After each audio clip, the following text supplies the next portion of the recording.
Well, I'm always excited that I get to share the spotlight with some other people in New England that have a passion not only for Vacation Bible School, but for kids. And so I want to introduce us tonight. My name is Sandy Coelho, and I serve at the Baptist Churches of New England as the Leadership Development Director. And I get to work with Alice McMahon. So Alice, welcome. Alice is a kids ministry specialist at her local church. She does a preschool ministry that just got started called Little Kingdom Seekers. Maybe many of your churches took a while to get back from COVID.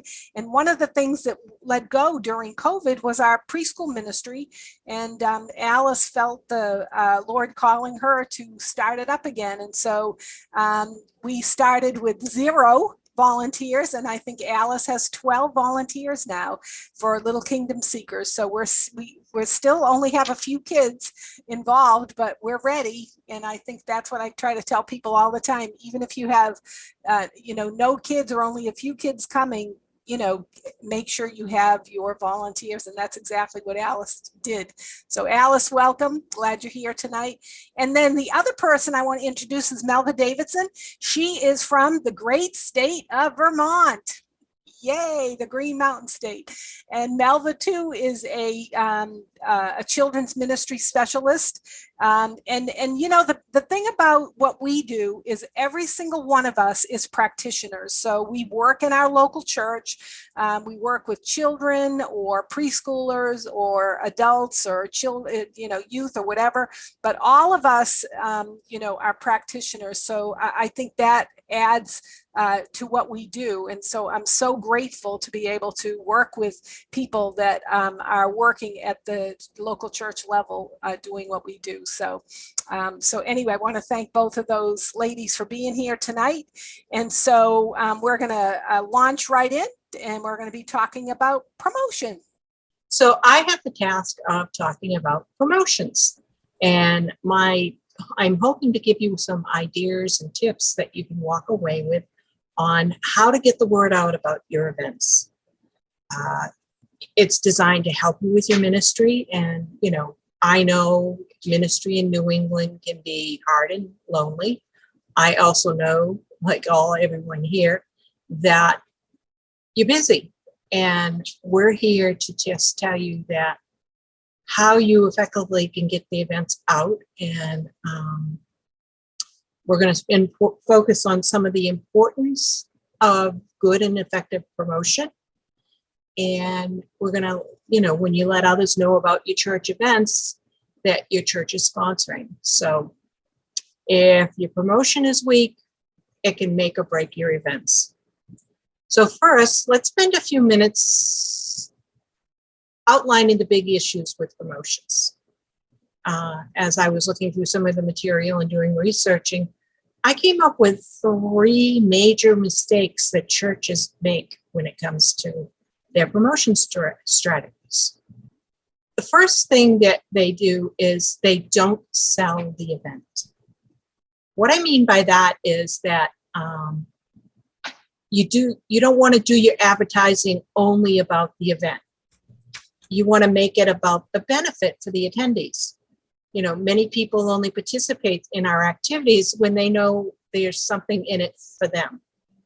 So an example would be like when you're making up a flyer, instead of saying vacation, we're having Vacation Bible School, why not maybe say something in the effect of a fun way for kids to get to know Christ or Jesus during the summer?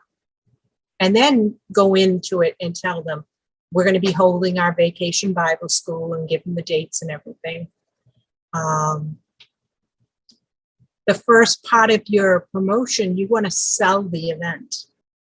You want to make, them almost be hungry to hear what else, what do they mean by that title? And then you can go into it and tell them, what are some of the benefits that if you come join us at Vacation Bible School, what are they going to get out of the event? People want to know that. So first and foremost, you want to have a plan, and you want to know your audience. You want to define your purpose. You need to say, why are you hosting the event? And are you looking for just the kids? Or are you looking to maybe bring in the youth and maybe the parents? You want to reach out to the community, and you need to prepare. First, you need to promote what is your purpose, and then what you want to accomplish. What do you want to accomplish with the event? And think about it. What's your end goal for having Vacation Bible School this year? Are there goals that you have in mind that you want to meet? The second step is you want to know your audience. Who is your target audience? As I just said, is it the kids? Is it the family? Is it the parents?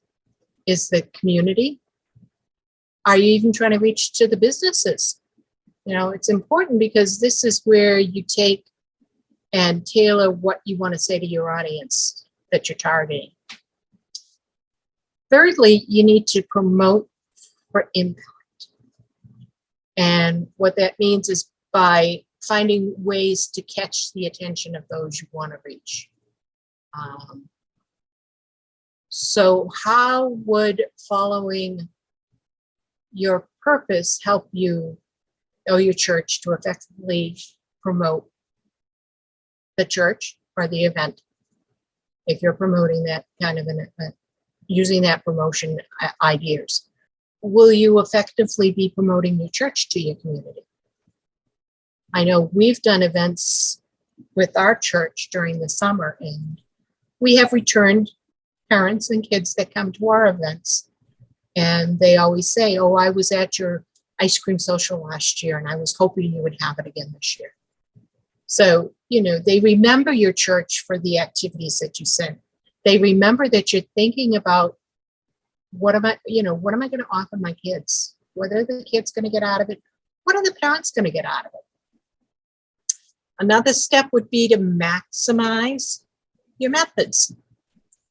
There's a variety of methods that we can use. We can do print, we can do media, we can do social, even word of mouth.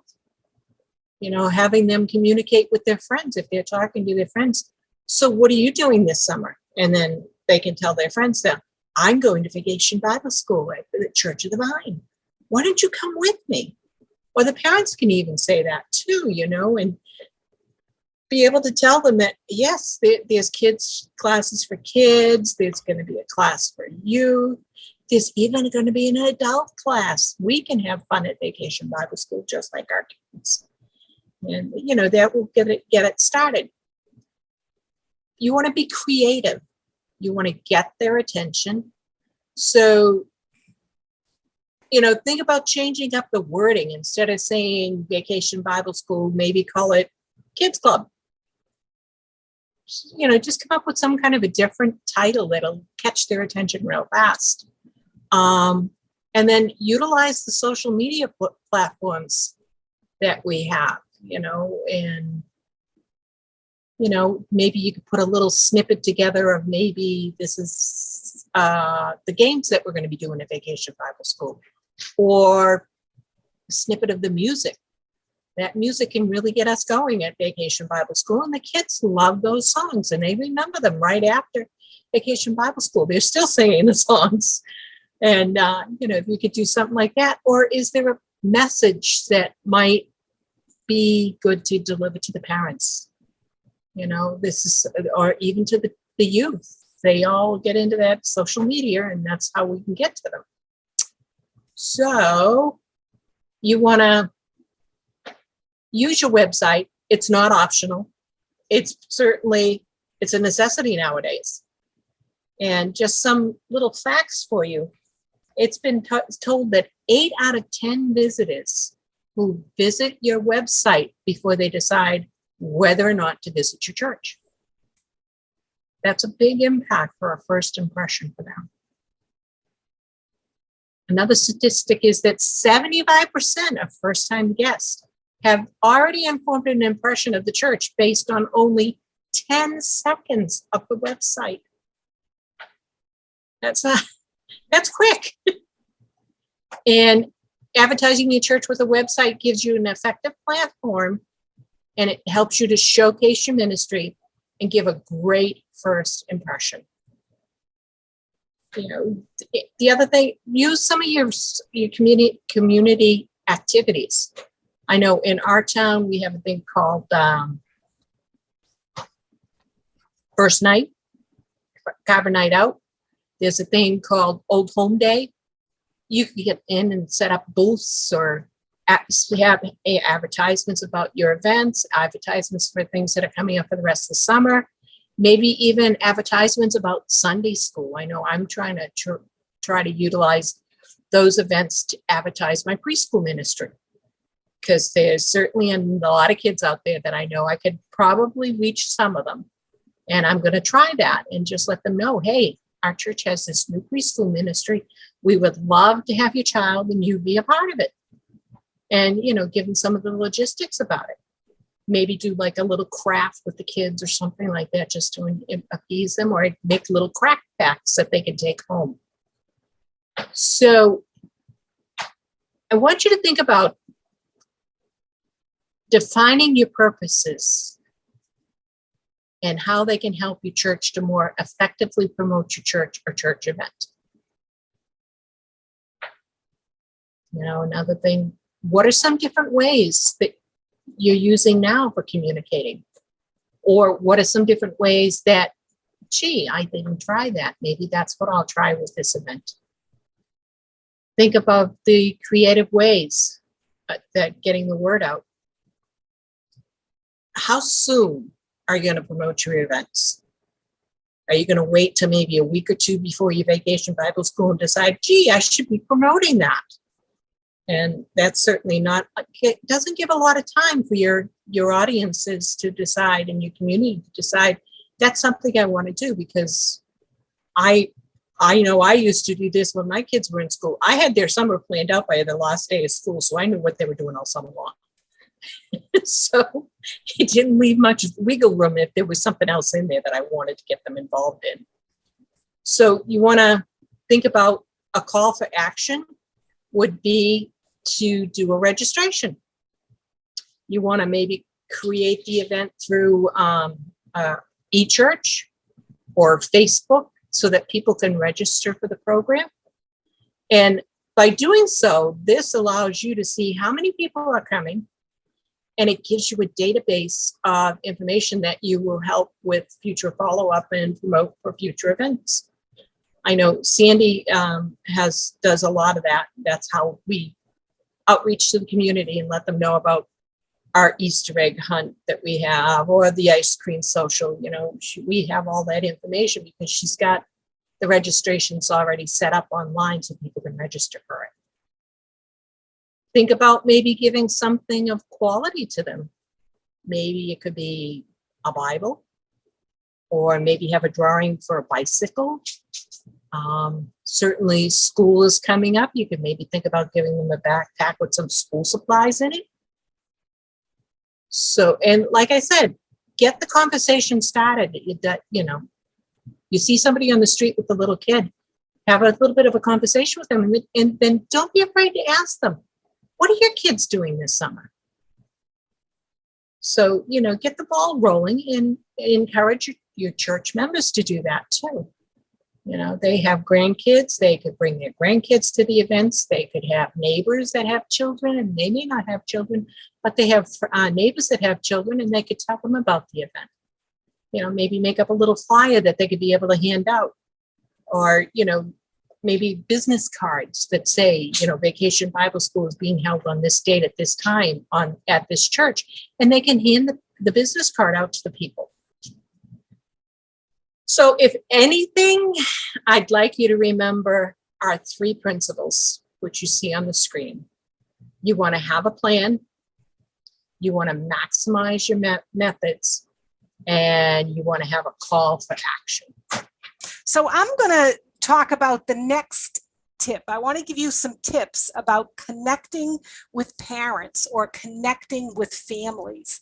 I think one of the opportunities that we have for Vacation Bible School is not only the kids, but we have an opportunity with parents and families. And I think sometimes we miss it because we're so focused on getting those kids to have a great time that we really haven't thought out the best ways to connect with their parents and their families. So I want you to think about 3 principles. So here are my 3 tips. The first one is find fun ways to bring families together at Vacation Bible School. Okay, I know it sounds very general, and it is.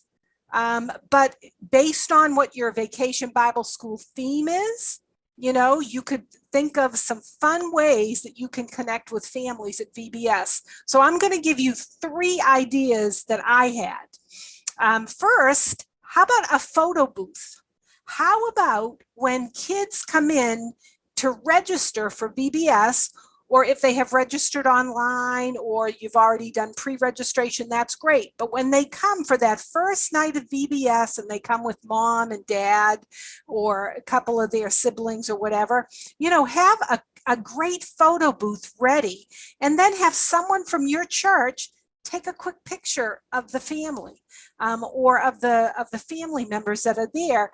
It's an opportunity that you'll have to begin to bridge the gap with families right then and there. It's kind of fun. It can be on the theme.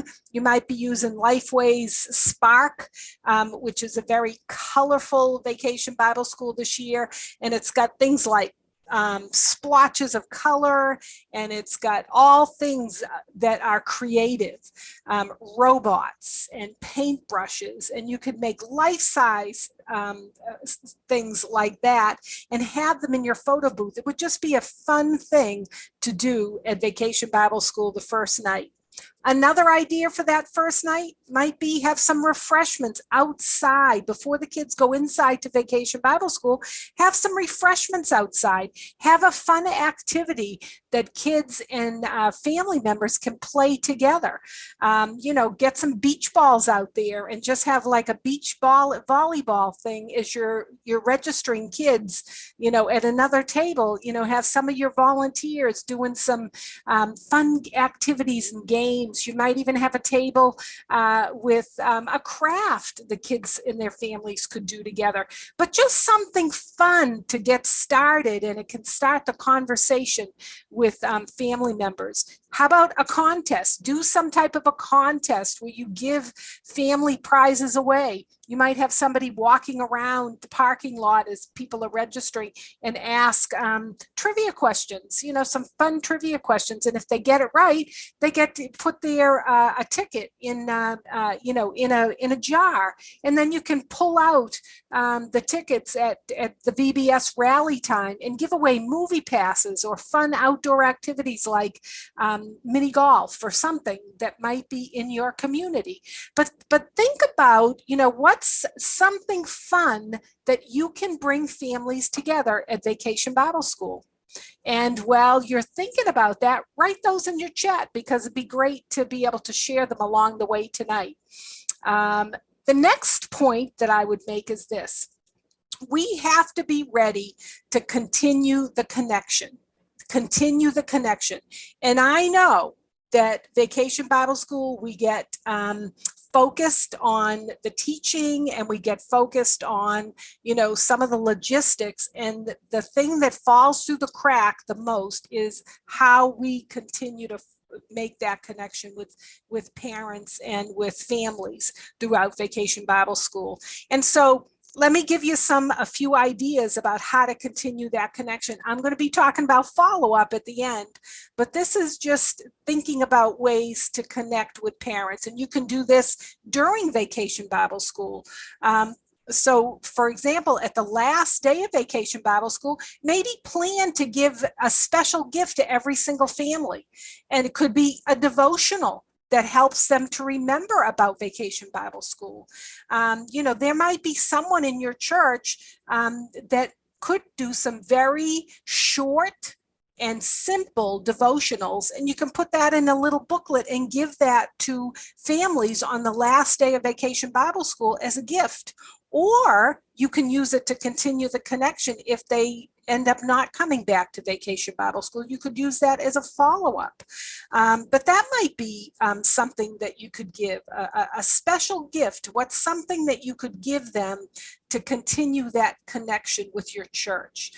You might send a craft pack. Alice mentioned this for promotion, and you could, that's definitely a great way to start promoting your Vacation Bible School. You could make some type of a craft pack, but you could do that to continue the connection on that last day of Vacation Bible School. You could think about giving a craft pack with some components of your Vacation Bible School. You might think about, a popcorn, game ideas, a scavenger hunt.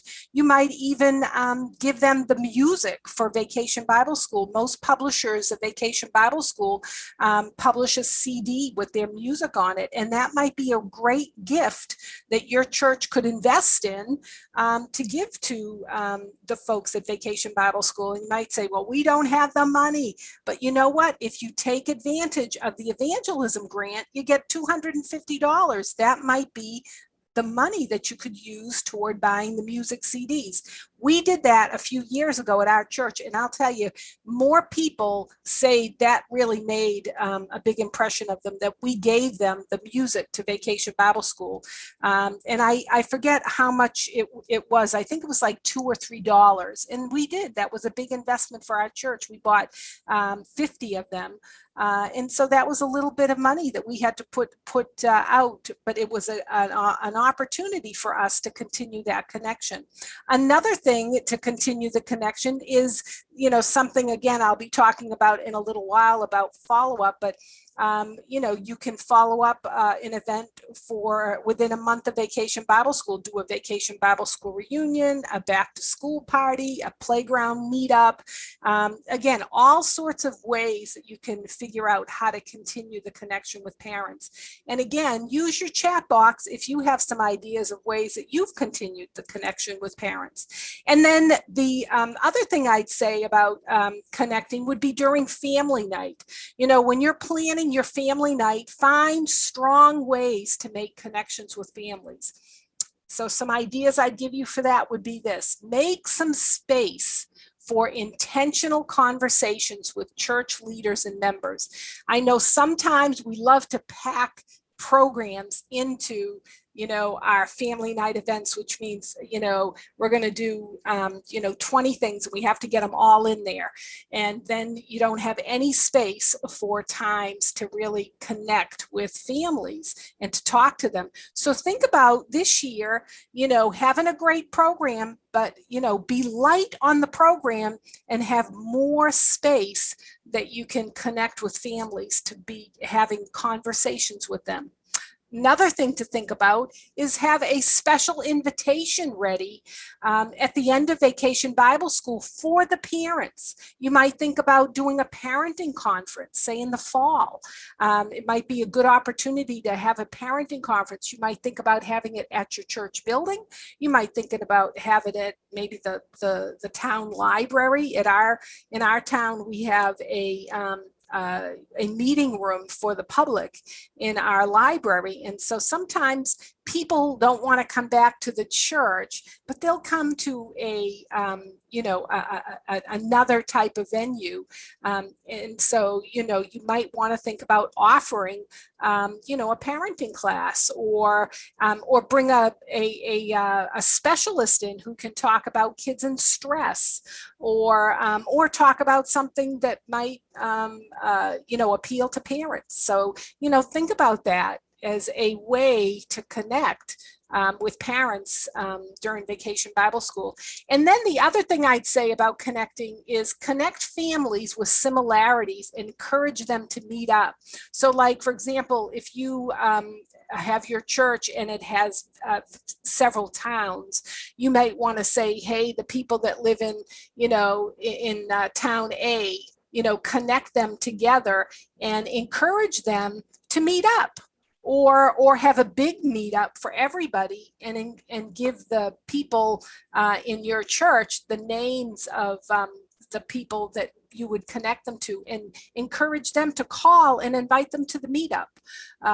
But try to connect people with kids about the same age, or kids that have the same interests. Maybe, your church has got a lot of soccer kids in it, and you hear of kids that are at your VBS that have soccer, or at your summer event that love soccer. So connect them with those families. Maybe they've never met. So that may be a possibility.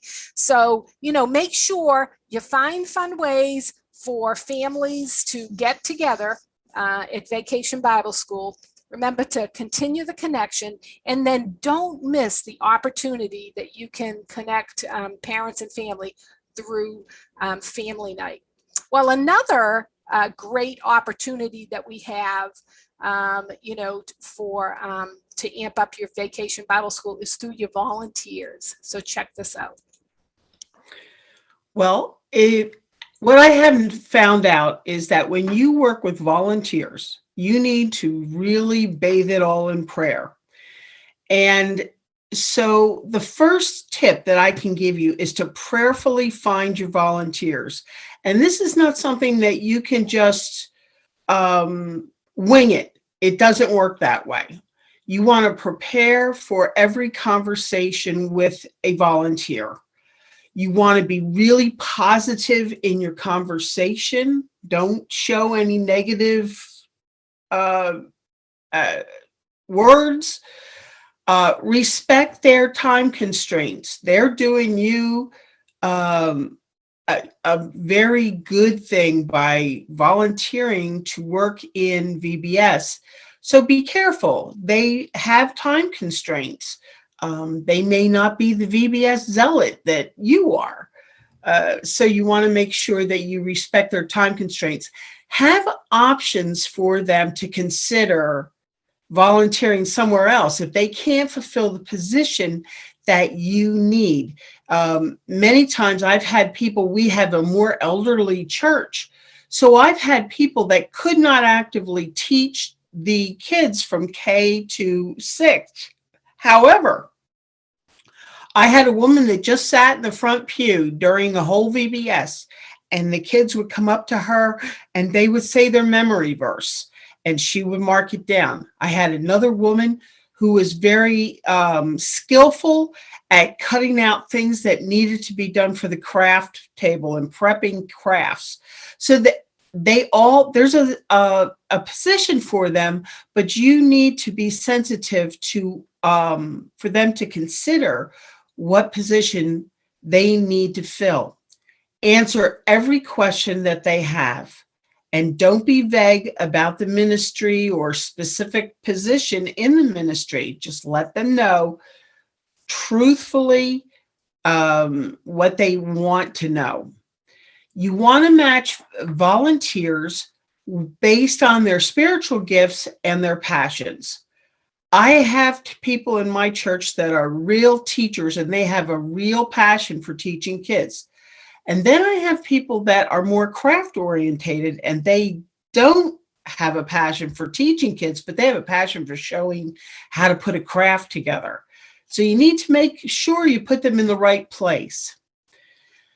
It's very good to have a printed ministry booklet to use when you're asking them to volunteer. This may answer more questions that they have, and they can look at it in their time. So in the booklet, you would have a copy of the vision for the VBS ministry. You would have a job description. Theirs would be included in there. You would have a schedule, so they would know what time everything's going on. You would have a list of general procedures, and you would have those safety and security protocols that would have to be taken care of during the VBS. My second tip is you need to prayerfully train your volunteers, and this can be a challenge. You need to provide individual, small group, and or large group training. Maybe somebody cannot attend a small group or a large one, and I've had to provide individual training for them and a little more counsel on how they get started. But when you're training, you need to consider the time, you need to consider details, relationships between your volunteers, learning styles, because it's easy for me to just say everything, but because that's how I learn, is listening and visualizing. But not everybody learns that way. So you need to take that into consideration when planning any training for your volunteer team. Different training options and the sensitivity to the needs of your volunteers is key in that. You want to have all the materials and the curriculum readily available for the volunteer to review at that time. You want to make sure that each volunteer knows and is comfortable with sharing the gospel while in ministry. Now, you may say, oh, well, they're working for refreshments or they're working for recreation. No, every volunteer needs to know how to share the gospel, because God provides those divine opportunities and you don't know when they are going to be. I was able to lead a girl to the Lord during the refreshment time at VBS. That's when God made that time available, and I used it for His glory. So you need to be prepared. Everybody gets prepared. Then the third tip that I would give you is to prayerfully send them into the ministry field. So what is the ministry field that we're talking about? Well, it would be VBS. So if you're having a new person, an inexperienced leader, you would pair them with an experienced leader so that they have a personal resource to ask questions, to learn from, and encourage them getting together for times of prayer and planning as they get ready to minister during VBS. You want to have them to be able to be coaching. Connect your volunteers with individuals who would be willing to provide coaching while they're in the ministry field, such as support, some ideas, etc., to and for your volunteer. Coaches might be individuals who have served in the ministry in the past, but they're not currently serving, or other similar roles who would be willing to provide this kind of encouragement. I know what you're going through. This is what I did. Maybe this will help you. Let's look out for a way to do this. Then you want to follow up with your volunteers to answer any concerns and show that you support them every step of the way. As a VBS director, I did this every night. So I made sure I checked in with each one of my teachers, my rec leaders, my mission leaders, my music leaders, my refreshment leaders, everybody I checked in with. How'd you do tonight? What do you need? Can I help? Then you want to encourage your volunteers to take care of themselves. Listen, VBS just takes all the energy out. I know that next week, all I'm doing is like chilling because I'm tired. So make sure that your volunteers are taking care of themselves. This may include stepping back, finding additional help to support them. It can find its way in a lot of different areas. So you need to be discerning on how and what they need. Make sure you ask. If you're using teen volunteers, and they are great, I love using teen volunteers, team them up with an adult who can effectively guide them into the mission position. Now, when you train them, I've trained the teens by themselves And then we went into a large group session with my more experienced teachers, and I teamed them up then. I make sure that the volunteer, that the leader that I team them up with is one that is able to teach and to guide and to mentor this teen along the way. Teach your adult workers how to disciple, equip, encourage the teens who serve with them. So to wrap this up, there's always a place for everybody in VBS. You just have to be aware of what's needed and to make sure you stay in contact with your volunteers. But make sure you show appreciation to your volunteers as often and as creatively as you can. Small tokens of gratitude go a long way to showing that you really appreciate the time and the effort they're taking to minister at VBS. They don't need to be expensive, but they need to be genuine and they need to be heartfelt. Consider sending a handwritten note and a small gift that are truly thoughtful and timely. But if you're we have so many gatherings, especially around VBS time. If you're having a gathering, plan to make it fun and to support the volunteers' work that they're putting in there. So now that you have all your volunteers, you can move into VBS and get through that time of teaching and having fun and allowing the students to know who God is, who Jesus Christ is, and what he has done. But after it's all over, then you need to start thinking about follow-up, maybe thinking about follow-up before it's all over. So I'm going to pass you over to Sandy, and she's going to talk about follow-up. All right. Yeah, follow-up, I can't tell you how important follow-up is because it's really typical that most churches don't do follow-up. That's just the reality. And the reason that we don't do effective follow-up is because, as Melva has said, we become exhausted. And so when you're done at the end of your VBS shift, guess what? You're done. And so, follow-up doesn't happen, or it happens way down the line. So I'm going to give you some tips that I hope that you'll take to heart, because if you want to have an effective Vacation Bible School or an effective summer ministry or any type of event, you have to take into consideration follow-up.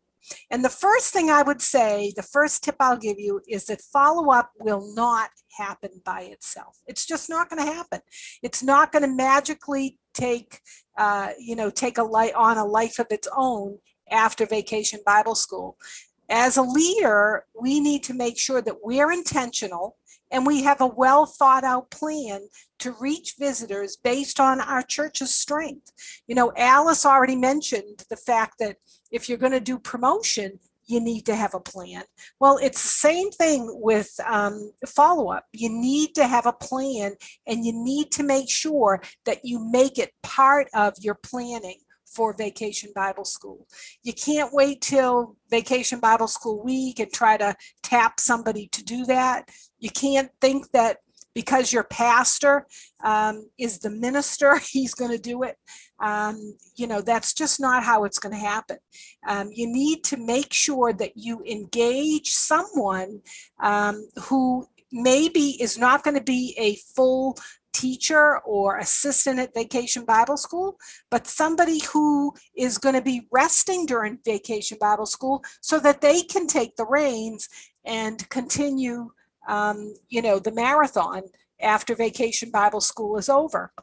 So you need to make sure that you've got a plan in place, and make sure that that's part of the plan for Vacation Bible School. You need to also remember that follow-up needs to be done in a timely manner.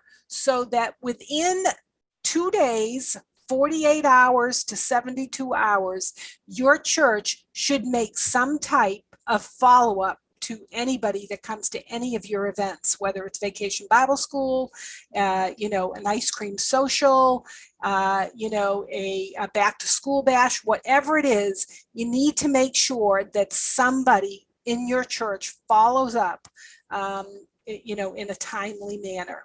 And as soon as Vacation Bible School starts, that's when follow-up starts. And it starts with getting good information. One of the things that we found is that we don't end up with the right registration information. We don't get the right telephone number because somebody wrote it down wrong. Or you have the parents fill out the information and their penmanship is so bad that you can't make out all the numbers and the letters and everything. So what I would say is make sure that when people register, that who is ever at that registration table, go over the information with the parent before they leave, so that you start off with good information for follow-up, because that's where it starts from the very beginning. The second tip I'd give you about follow-up is get others involved. My personal preference, so I know that I have the gift of administration and I'm good at putting all the pieces together. But one of the things I'm not good at is I'm not good at parties. So, if you're going to plan an event after Vacation Bible School, I'm not the gal you're going to ask. You're going to want to find somebody who's the party person. And so when I'm doing Vacation Bible School, I try to tap other people in the congregation to take ownership of something that will happen after Vacation Bible School or my event, and that would be the follow-up, and I'll get them to take ownership of that, and then I don't have to worry about all of those details. I'm getting other people involved. You might get other people involved by handing them the Vacation Bible School registration cards and then getting them to make telephone calls and thanking them for coming. You could get people in your church that maybe are homebound but like to do cards. Get some really cute cards that are very kid-oriented or family-oriented, and get them to the people in your church. Give them the cards, give them the envelopes, give them the stamps, give them all the information about the families, and let them go to town by writing out cards for you. Again, it's one less thing that's off your plate, and it gets other people involved, gets other people excited about, follow-up. And then, like I said, planning events. Find somebody else who'll do that next event, because after Vacation Bible School, you want to make sure that you have something to invite them to afterwards. So our church is having Vacation Bible School on August 15th through the 19th. And so I'll probably be a little bit involved in Vacation Bible School, but I won't have a large role, because my role is going to be to have a follow-up event the next week. So I'm going to be in charge of putting together an ice cream social the Thursday after Vacation Bible School. And my team, so I'm gathering some people on my team, and we're putting together an ice cream social in the park, and it's only going to be an hour and a half. It's not a long event, but it's just an opportunity to get people to come back after Vacation Bible School. We're going to be giving out some backpacks with school supplies to the kids, and that's where I'm going to be involved. Like I said, I'm not going to be heavily involved in Vacation Bible School because they already have teachers. And I feel like my passion this year needs to be on that follow-up event. So that's how I'm getting involved in Vacation Bible School this year, by doing a follow-up event. The other way you can get people in your church involved are prayer warriors. And after you have Vacation Bible School, you're going to have a slew of names, not only kids that are in your church that went to Vacation Bible School, but you'll have the names of some kids that came to Vacation Bible School that you never even met before. And so what I do is I put those on a bookmark. and I give them to all of my prayer warriors at church, and I ask them to pray specifically for those people by name. And again, it's a great way to get people involved. Now, let me say this about that. When you're putting people's names on a bookmark or anything like that, only put their first name and last initial. You don't have to put, we're not out there to promote, everybody's name, because again, people might not appreciate you doing that. So make sure that there's a little anonymity, first name and last initial is plenty when you're sharing prayer information with people in your church. So just a tip about that. We've had some pushback on that in years past. So it's something I learned. I want to pass on to you. And then the last thing I would say about follow-up is be creative. Plan something different and fun. Don't get caught in tradition. I mentioned that we're doing an ice cream social. Well, last year was the first year we did the ice cream social. And it was because we wanted to do something different. You don't have to do the same things over and over again. Don't get caught in tradition. Get caught in trying to find new and fresh ways to meet families and to get people to come back and, get to be part of your church. So be creative and, find out the things that would work for your setting. In our town, we have a great park in the middle of town, and it lends itself to a great ice cream social. We got most of the things donated. We got ice cream, we got toppings, we got all of the school supplies were donated by our church members. We start early in July to get people to start donating to that. So again, you need to be creative, but you need to plan it. So figure out what your strengths are, what gifts do you or others have that will make your follow-up creative. And then the other thing I would say, get your Vacation Bible School team involved and get them to provide ownership or ideas of things that you could be doing with your follow-up. So definitely know those three things. Follow-up isn't going to happen by itself. Get others involved and then be creative. So I'm going to invite Alice and Melva back on the screen, and would love to answer any questions that you have, because we know that we just threw a lot at you in the last 45 minutes or so. So we want to, open it up for some questions if you have any. And I already have questions, so you can be putting those in the chat as we talk about them. The first question is for Melva, and it's about teens.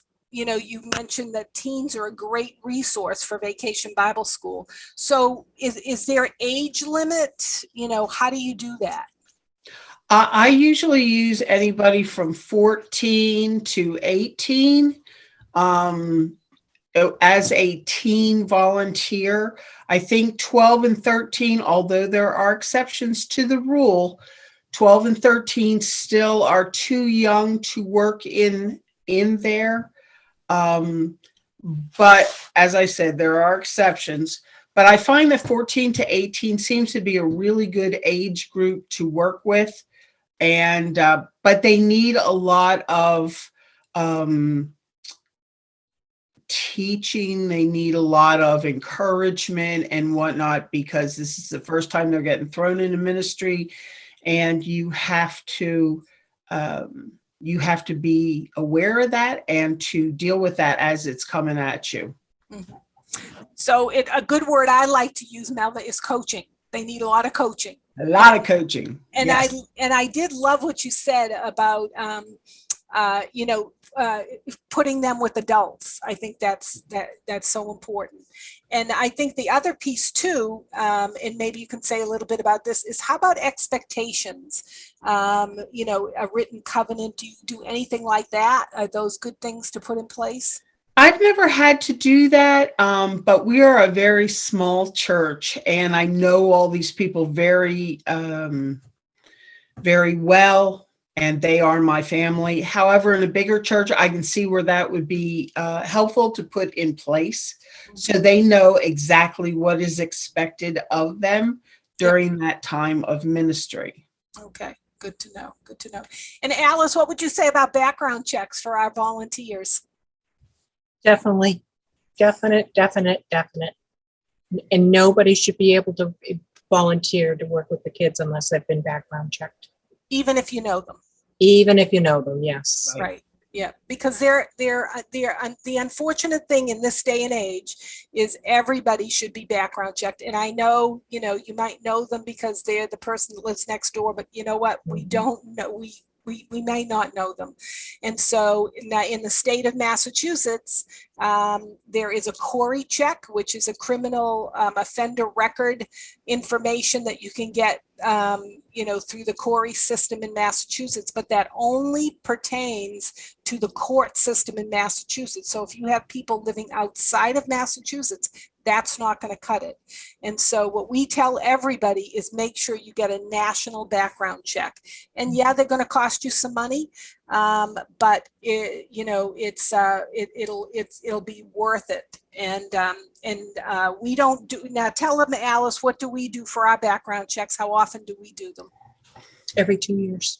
Right. So again, it doesn't have to be done every year, but every couple of years, you definitely should be thinking about that. Definitely. So anyway, don't don't get caught. And if you have volunteers coming outside of the state, right, Melva? So if you have volunteers coming outside of the state, you should make sure their background check too, right? Absolutely. Yep. So if you have, when I have people from out of state come, like if we're having a partnership group or something, I make sure that the people that are screened from my church, there's somebody from my church in each place where there is partnership group. Good idea. I try to cover all the bases that I possibly can. Yeah, because in most cases, you don't get the teens background checks because they just don't have that. So it's always good to make sure there's an adult. And again, kids need to know and adults need to know, right, that they need to be two people in the classroom together, right? Yes. And they are not supposed to be related. We should think about that. They shouldn't be related. And so all of those things need to be in place. And if you don't have that information or need it, put it in the chat and I'll send you a booklet that has all that information, because you don't, want those things to fall through the cracks. And that's another good thing that needs to go in that booklet that you hand your volunteer. So that everything's there. Those expectations of safety and security are there as well. Right. Now, Alice, you talked about promotions. So tell us, what's a good, when you told us we shouldn't start promoting the week before. I mean, what's up with that? You're setting yourself up for failure. I'm sorry. So what would you say? I would say at least a month. Okay, at least a month. If not 6 weeks, right? Maybe. Right. Yeah. 4 to 6 weeks at the tops, but definitely not the week before, because you might as well just not put the energy into doing a VBS because you're not going to have many people there. That's right. And remember, there are all sorts of, opportunities. It's social media. I know not everybody likes it, and I don't like it sometimes too either. But it really can be a good, powerful mechanism for promotion, right, Alice? Wouldn't you say? Yes, definitely. And I know I belong to the local council on aging, and that's what we use. We use the social media as members of the COA. We're putting it out there to all our friends and family. Yeah. And I would say, now we live in a small town. Alice and I live on the South Shore of Boston, and we have 2 pages, probably local pages that have social media. Yes. Yeah. And how about you, Melva? You live in Vermont. Do you guys have social media pages, local pages? We do have them. I'm not aware of them. I mean, each town has a website per se. Yep. But I'm not really into that right now. So I really don't know what's available out there. And It's for a lot of people up here, that's a new thing. Right. And Yeah. they're not into it as heavy. Of course, the younger families and whatnot, they're into it. And Yeah. we need to bite the bullet and learn how. Yeah. So, Yeah. So think about that. Think about the opportunities that you do have, and there's got to be people in your church that do belong to those local pages on social media, and put the information out there. And Alice already said a great idea. We've done this is when people register, we put their name into a jar and we give away. We've given away iPads, we've given away passes to movies, we've given away other types of things. I think last year we gave away headphones. We Yes. did we did a couple of things because kids were still doing a lot of stuff at home. And so think about those types of things would be really very, very helpful. So those were some of the questions I had. How about parting words that you thought of, gals? Anything? I would say just go for it. Right. I mean, VBS is one of the most exciting ministries that the church has to offer. Yep. And reaching kids, it always it astounds me and thrills me when I see a child's face light up because they heard the gospel and they realize that it's for them. Yeah. And when they get that idea, it's a great feeling to see. So I would say just go for it. It takes a lot of effort. Yes, it takes a lot of planning, but it's worth it. Amen. Very worth it. Amen. Amen. So Yeah. Dig down and pull out that creativity is the spark is all about. That's the right. creativity in us. So let's all pull out our creativity and have some awesome VBS. Amen. Amen. And so we want you to keep in touch with us. So if we said anything that you're not sure about, or you want more explanation, Melva mentioned all of your volunteers knowing how to share the gospel. We've done several webinars on how to do that. So, be sure to check those out. But if you need to get in touch with us, you see our emails there on the screen. And I wanted you to know, so we are having another evangelism webinar. So tonight's webinar, if you brought 3 people from your church, you are eligible to get in on that $250 evangelism. But so is this next one coming up on June 20th, and it's all about planning events that are evangelistic. So we have a guest speaker from Mississippi. Her name is Angie Boydston. She's going to talk about how to do really good events. So we're going to be talking about that. So you'll want to tune in for that. And again, like I said, you could get another $250 if you bring 3 people, to that particular webinar. So we want to thank you. And if you want to get anything else about either what we've talked about or another type of video that we've done, a webinar we've done, you can check it out on bcne.net/kids, and we'll be happy to help you there. So anyway, thank you for joining us.